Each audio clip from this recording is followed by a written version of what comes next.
حاسد مزاج لوگ ان کتوں کی طرح ہوتے ہیں جو ہر اس سوار کا پیچھا کرتے ہیں جو ان سے تیز رفتار ہوتا ہے۔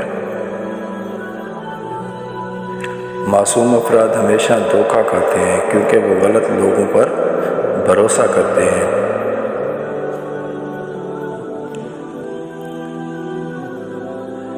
یہ بندہ درخت کاٹ رہا تھا، جب تھک گیا تو اسی درخت کے سائے تلے آرام کرنے لگا اور آرام کے بعد دوبارہ کاٹنا شروع کر دے گا۔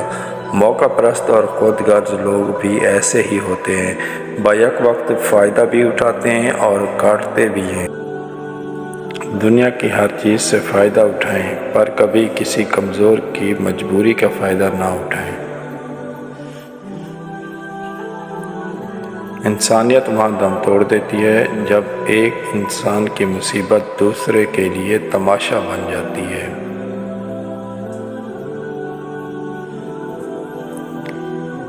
جب غلامی ذہن میں بیٹھ جائے تو اپنی طاقت کا اندازہ نہیں رہتا۔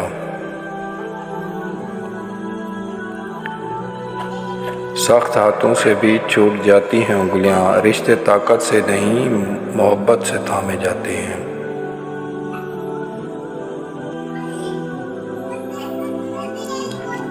برائی کتنی بھی بڑی کیوں نہ ہو، پر اچھائی کے سامنے چھوٹی ہی ہوتی ہے۔ اگر حالات پر آپ کی مضبوط گرفت ہے تو زہر اگلنے والے بھی آپ کا کچھ نہیں بگاڑ سکتے۔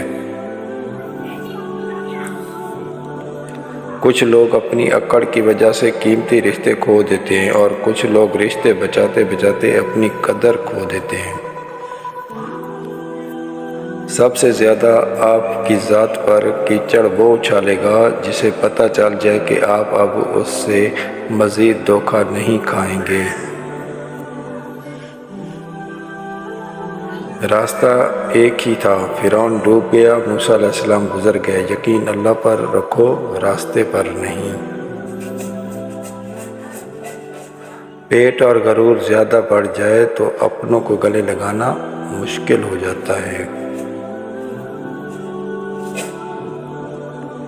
یونانی کہاوت، جب آپ کا کتا آپ پر بھونکنا شروع کر دے تو سمجھ لیں کہ کوئی دوسرا اسے کھانا دے رہا ہے۔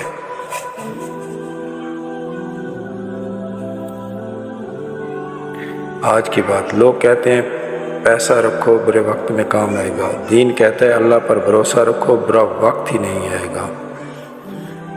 سنہری بات، پیپل کے پتوں جیسے نہ بنو جو وقت پانے پر سوکھ کر گر جاتے ہیں، بلکہ مہندی کے پتوں جیسے بنو جو خود کو پسوا کر بھی دوسروں کی زندگی میں رنگ بھر جاتے ہیں۔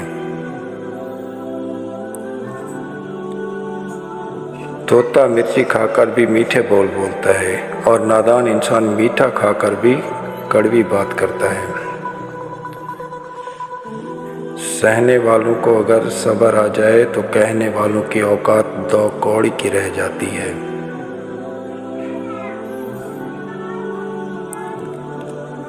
کچھ رشتے کرائے کے مکان کی طرح ہوتے ہیں، انہیں جتنا مرضی سجا لو، چمکا لو، دیکھ بھال کر لو، کبھی اپنے نہیں ہوتے۔ لوگ نصیحت سے نہیں ٹھوکر سے سبق لیتے ہیں، کیونکہ نصیحت اکثر ایک کان سے داخل ہو کر دوسرے کان سے باہر نکل جاتی ہے، مگر ٹھوکر سیدھی دل پر لگتی ہے۔ تکبر انسان کو رسوا کر کے چھوڑتا ہے، چاہے وہ دولت کا ہو، طاقت کا ہو، رتبے کا ہو، حیثیت کا ہو، حسن کا ہو، علم کا ہو، حسب و نسب کا ہو، حتیٰ کہ تقویٰ کا ہی کیوں نہ ہو۔ رشتوں کے بازار میں آج کل وہ لوگ ہمیشہ اکیلے ہی پائے جاتے ہیں جو دل اور زبان کے سچے ہوتے ہیں۔ دنیا کا سب سے مشکل کام اپنوں میں اپنا ڈھونڈنا۔